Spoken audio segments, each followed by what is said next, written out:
Hello and welcome to Gut Reactions. If you're looking for a quick spoiler-free review, then you have come to the right place.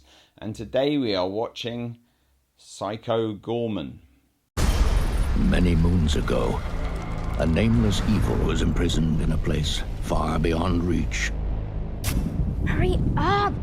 If he were ever to be released, it would spell certain doom for all existence. It was written and directed by Steven Kostanski. I hope I said that right. I'm pretty sure I did. He also directed Manborg, The Void, and Leprechaun Returns. All of them, I'm sure you can tell, a benchmark of quality in their genre. But actually, I'm being a little bit harsh, The Leprechaun films are always kind of fun in a kind of silly way. Especially the one that's like, what's it called? Back in the Hood or something. That's quite funny. You want here? Yeah. I haven't smoked a good pipe in a long time.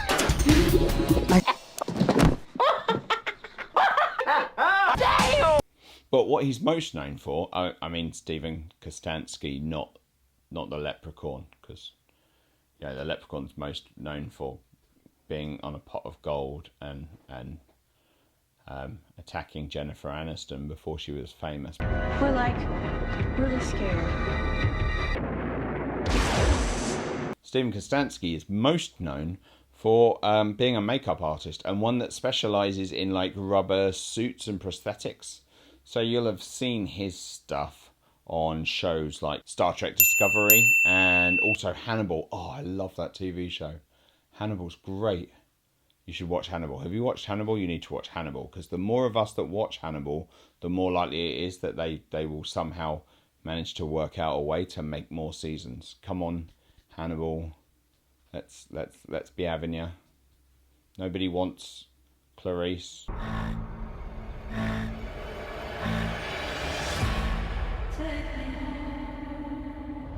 Nobody wants that. We want more Hannibal. Come on, more Hannibal. Oh, yeah. God, I love that show. He fed Eddie Izzard his own leg. That's amazing. It's a great scene. Love it. Brilliant. We'll still need a tray.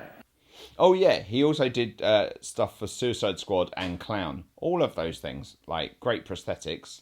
So, you can probably tell that the production quality on this was probably pretty good, even though he's got a tiny budget.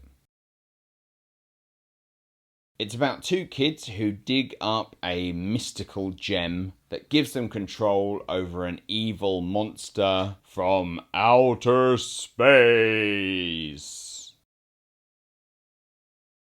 And it stars nobody you have heard of. These people. Do you know them? No, you don't. Nor do I, and I watch more films a day than is healthy. Are they any good? Yes. In that, they all do what they need to do to make a film like this entertaining. Go over there and wait for us to come back in the morning. You will suffer an eternity for this! Bye! Would you say that's good acting performances? I don't know that you necessarily would, but none of them made me sit and cringe. None of them made me go, oh no, they're awful acting. That's a good thing. There is, of course, one exception. It has been made very, very clear on the internet that people either love this little girl or hate her. But dude, she's a little girl. Give her a break. Stop being so harsh on her. Mom, Dad, I want you to meet Psycho Goreman, or PG for short. I will bathe in your blood. Don't worry. Be worried. She performs her role, the main girl of the film, the one who gets the gem. She performs it as she's very obnoxious. I think that's the best way to describe her. She's very obnoxious. And she's a bit of a dick to her brother. She's a bit of a dick to her parents. But then her parents are both kind of dicks as well. So, you can understand why she's like she is. The problem is, though, that it could seem like she's just acting school kid. Acting, Oh, look at me. You could see it like that. I can understand that. But I have been a teacher for 15 years. God, I feel old. And I can tell you that in every single class I've taught, there is one girl who is like this girl. Every single one. There's just some archetypes of children that you meet every single year. And you know what? If you don't mind the slight dramatic responses to everything and the slightly over-the-top way she expresses herself, then they can become quite endearing. You know, I mean, obviously as a teacher, it's my job to find a way to connect with them in some way. But, you know, I see her and I see her with her brother and I'm like, you know what? There seems to be a certain realness to their relationship. She's kind of a bit spoiled. She's very obnoxious. Her brother kind of takes a step back to kind of allow her to have centre stage all of the time. Actually, you know what? I kind of like the way she portrayed it. I quite like the way she performed her part. Yeah, no, I like all of the people in this. That's, you know, are they doing Oscar-winning performances? No, not really. But they're all doing what they should be doing at the time that they should be doing it.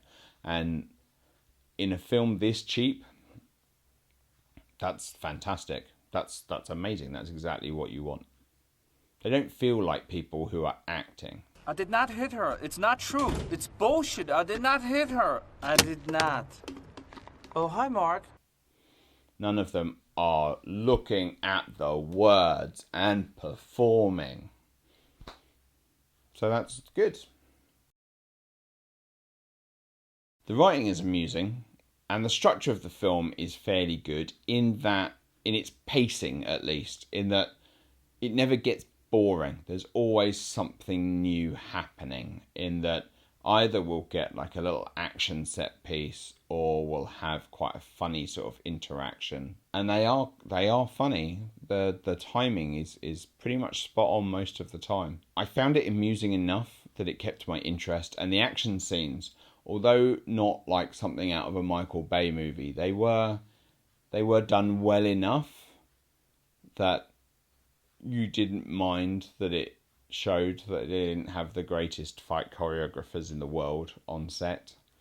And it doesn't really matter that they're all kind of like quick sort of like 2-minute affairs, apart from like the fight at the end, which goes on a bit long and looks a little bit creaky in places. You know, the whole film is handled with enough love for the type of film it is that shines through.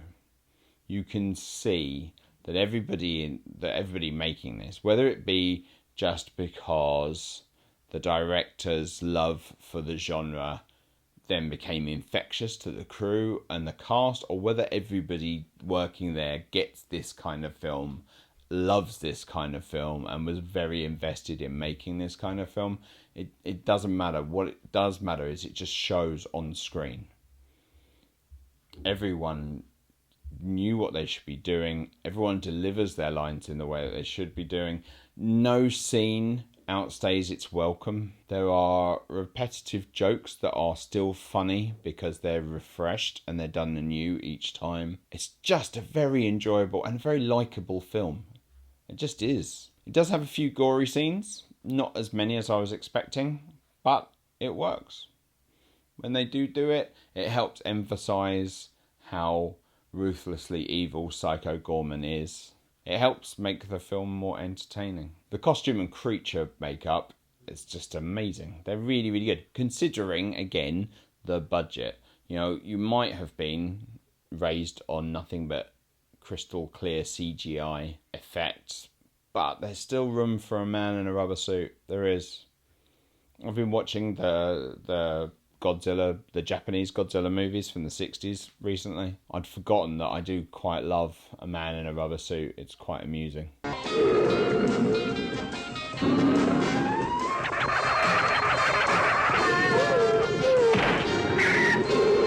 This film really ticked all the boxes for me. It's really my cup of tea. There's a bit of gore. It's a little bit silly. You've got some very cool monster effects. You've got some very imaginative monster outfits. Yeah, okay, sometimes the mouths don't work as well as they should. But it's forgivable just because you're having fun. It's kind of funny, and you're enjoying yourself all the way through. Also, I really like the way the script deals with the sort of anti-hero trope. It's a really tough thing to sell to audiences sometimes. That's why it's not done that often, or at least not done well that often.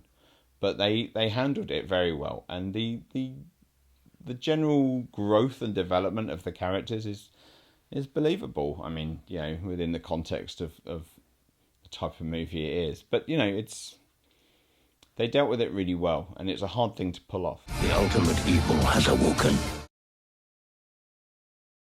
Would I recommend it? Yes, I would. But it's absolutely my cup of tea. If you watch a Friday the 13th movie and Jason hits a girl in a sleeping bag against a tree, are you disgusted or do you cheer? Personally, I cheer, and therefore this kind of film is up my alley. If you watch things like something like Tucker and Dale, Fight Evil, I think it's Fight Evil, might have got that title slightly wrong. If you like The Evil Dead, if you like those sorts of things, then this is great. I mean, it's made on a tiny budget, and the little girl could be annoying for some, I imagine, but it's made with love, and it's very entertaining, and that's all I needed. That's fine. You should definitely check it out. Psycho Goreman. It was nice meeting you. It would be nicer if you were dead. Alright, bye. Well, thank you for watching this review. If you liked what you saw and you want to see more, then like, share, and subscribe. And I'll see you next time on Popcorn Dreams.